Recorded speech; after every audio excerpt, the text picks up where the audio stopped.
What's up? Welcome to More Than Mortgage, episode 57. I'm Chad Anderson. He is Zach Jones. And today we are talking about the tariff I'm about to put on Zach for being on my show. And we're going to talk about all these different impacts that it's kind of having economically. Because, I think the key here, Zach, let's just dive straight in. Tariffs, how it's going to impact, what does it mean for rates? What does it mean for the economy? And it's again another political thing, right? Like literally every single topic is political right now because one side says, oh, this is a great thing. This is how we get America back to winning again. The other side says, can you believe Trump is going to cause prices to increase? This is the opposite of what he said he was going to do, and tariffs are bad. So you got it coming from both angles. So far, we don't know how the markets are going to react. All that we know that tariffs have been thrown out. So far, other countries have pretty much tried to talk big and then kind of backed off of that and gotten in cooperation mode as of late. But nobody really knows. And I guess that's the short answer for today is that we don't know how the tariffs are going to impact rates. But we do know these are hefty, like 25 and 50% and threats of more. These are major tariff percentages we're talking here. Again, short answer, we don't really know, but it's leaving us in this early part of 2025 with so much uncertainty once again in the mortgage market. Right. And the other short answer is it's complicated, right? There aren't any pat answers that you're going to get on a 30-second TikTok about, tariffs mean that prices go up and it's inflationary. One of my favorite pet theories, Chad, about whether it's politics or economic policy or, the social ramifications of a law or whatever it is that if we don't have very recent history on whatever's being proposed, then we kind of really don't know. And the reason for that, in my mind, is that our world is moving so incredibly quickly that what may have been a predictable truth a year ago doesn't apply anymore because technology has changed or the landscape is some way changed. Technology is probably pushing that more than any single thing.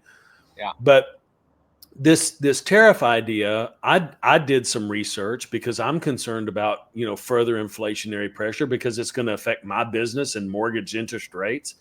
And doing some research, I went back to the original Trump administration. He was talking about tariffs back then, and he imposed some tariffs. He imposed a big tariff on China, and it went into place, and it was in effect for a little while. And then they made a deal. The deal was that there was going to be an equalization of the trade deficit between China and the United States over a period of years. When the administration changed and Trump lost the 2020 election, Biden did away with all of the implementation of those policies that was going to equalize trade with China. I don't say that in a critical way, one way or another. I'm just saying that the plan was in place and it was working, and then it was abandoned. So we didn't even really get, recent history. And that would have been 4 years ago, which is a magnificently long time ago in our current world because things are moving so fast, So it really is complicated. And I was, doing some research about the whole Canadian thing, and all of that's very, very interesting with the oil situation and the energy situation in Canada. I don't think that they have the muscle to really do a retaliatory trade tariff on energy with the United States. I don't think that that's going to go well based on the research that I've done about the practicality of oil transport and refining oil into usable fuel, especially Canadian oil, because it's a certain kind of crude that is unusable without American technology. So I think I don't know, you and I would probably agree, there's a lot of talk, there's really no shots being fired about this, and it looks like that, given a few days and a few delivered promises, that there's some negotiation and diplomacy. Isn't that a kind of a novel idea, that you can talk about things and make What's that? deals and make it happen instead of dropping bombs on people? So, and I don't typically think of President Trump as someone who's particularly diplomatic, but he will. Time will tell. We'll see.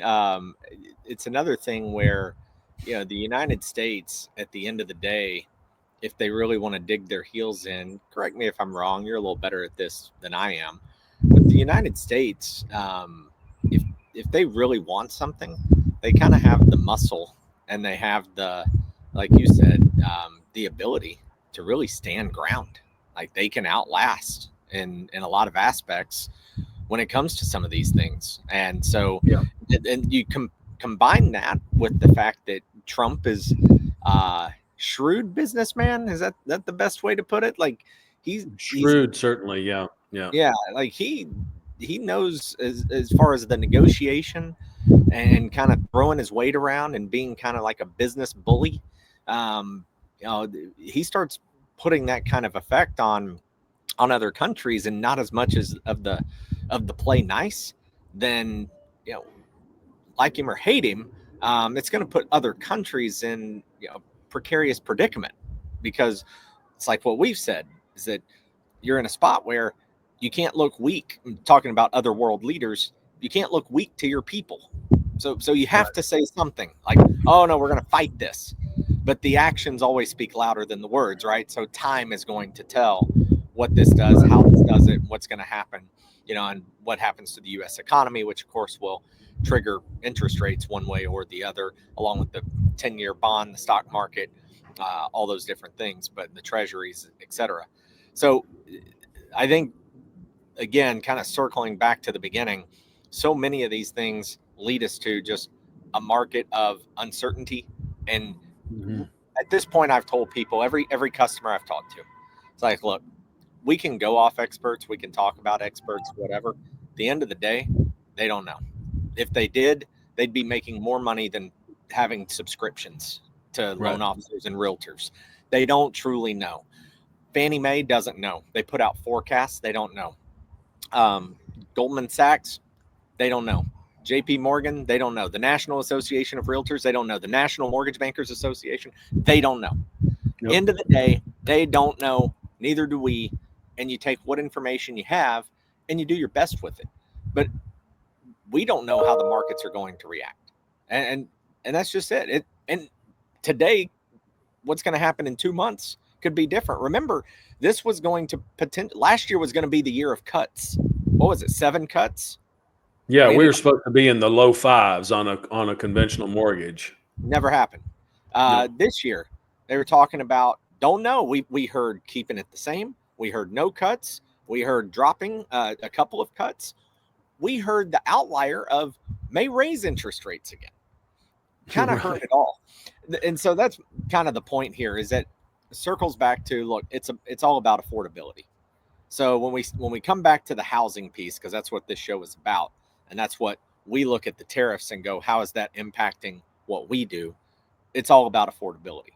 So if you can afford today, if the payment's comfortable, if you do a temporary buy down for a couple of years, uh, because that's comfortable, and the third year is not too bad, whatever the case is, still, the opportunity is there. The days of kind of holding out for these threes and fours, it's just not realistic. And then I also think a No. clear message on this and the volatility of the market, or really lack thereof, recently. It's been pretty just normal for the last month. Normal meaning not moving one way or the other. It's been pretty steady. Right. The other thing to keep in mind with all of that is that, hey, when they do move, that's going to cause a reaction one way or the other. Could be good, could be bad. But I'll say this as well and finish up and let you kind of wrap up the show, is that I've seen more mortgage activity in the last 3 weeks than Yep. I did for about 10 weeks. And that's not an exaggeration. Phone has been blowing up. And the message to everyone is it's been blowing up with rates not moving. So Right. if it's blowing up with rates not moving, what's going to happen if rates do dip? Because I truly don't know that we're going to see them go higher at this point. But what does happen if rates truly dip? Because if it's crazy now, and it has been for 3 weeks, what does that look like? I'll let you finish. Well, and that's a great point. Let's get back to the simplicity instead of all this sophisticated transnational, international bond market tariff situation. We don't know what's going to happen with that, but simply on the very simple terms, if my phone is ringing more than in the last 3 weeks than it has in the last 10 weeks, then that means demand is up. And if demand is up, then houses are going to sell at higher prices, whether that's on listing day and it's over, or whether that's 3 weeks later into the deal and it sells on the first price cut instead of the third price cut. That means that houses are going to sell for more because there's more pressure on the inventory. So there's another factor that gets into a whole different political thing that affects you and I, Chad, and that is the deportation situation. The extent to which that affects the market. I am literally in the middle of a landscape project at my house that was started in the fall, and now I'm fully expecting my guy to say, "Hey, listen, bro, price changed," because my labor force, and we've already talked about this guy's a local guy. He's been in business for 40 years, probably in my area, and he's turned out to be a friend and a mortgage customer, and he struggles with labor, and so. I believe that his price went up. It's going up this year. And so that's going to affect the housing industry in some way. New construction pushes up, renovation pushes up because there are fewer people. It's supply and demand. The supply is limited, and it might shrink a little bit with the labor issue.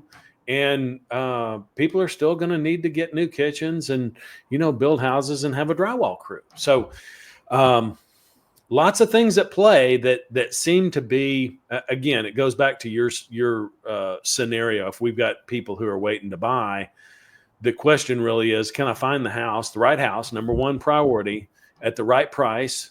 And the interest rate is going to be where it is. That's the right loan, but the interest rate is not anything that we can exert any control over. So right house at the right price. And I continue to think that the right price is going to be pressured up. It's going to go north. It's just not, there's not any scenario that I can fathom that home prices are going to come down. So Look, here's the deal. I've helped some customers recently who really did get like a great deal on a house. They got a discount. Yep. They got 6% closing costs. Like they got everything, right? But at the same time, I talked to somebody else this morning, and they went 20,000 over asking last week with an escalator clause and lost. Yeah. So yeah. again, Over and over again. Yeah. If you find some diamonds in the rough, they are out there. There are some motivated and even desperate sellers, but the right house and the right price point and the right location, those things are still flying off the shelf. Yep. So yeah, it's not just don't take one story and assume that that's the blanket of what's happening in the housing market right now. It's kind of all over the spectrum at the moment. So, all right, coming up February, I think some other topics that we can hit on. We tapped on it just briefly, affordability. So we can talk some budgeting. We can hit some more on VA loans. We talked about that. Another good one that we can talk about is AI, because AI is one of those things that has really accelerated in the last year. You kind of look at things and you go, all right, what's like kind of being forced on me more and more? And AI seems to be there. You're seeing more people talking about how to scale your business with AI. If you're not using Chat GPT, you're missing out on stuff. Chat GPT does this. Elon Musk wants to put a robot in your home. Like cars are driving themselves now. Yep. AI is another one, and how that's going to enter the housing market. Could be very interesting down the road. So Sure. we'll have a lot in tap. I'll be waiting on Zach's Valentine's Day gift for me, rather. And yeah, we'll get some more episodes cranked out. So It's going to be a long wait, Chad. I'll be waiting for the FedEx guy. Yeah. All right. So make sure socials up here, YouTube, Instagram, Facebook are the main ones. Make sure you like, subscribe, download, comment, share, hit the bell, follow him, even though it's not up there, at Zach Jones Loans. What happened to my moniker? What happened? They already know where you are. You get more followers. Sabotage. Yeah. I got sabotaged by the host. That's it. Yeah, it was me. It's because of that Valentine's Day gift. All right. Have a great week. We'll catch you on the next one next week. Take care. See ya.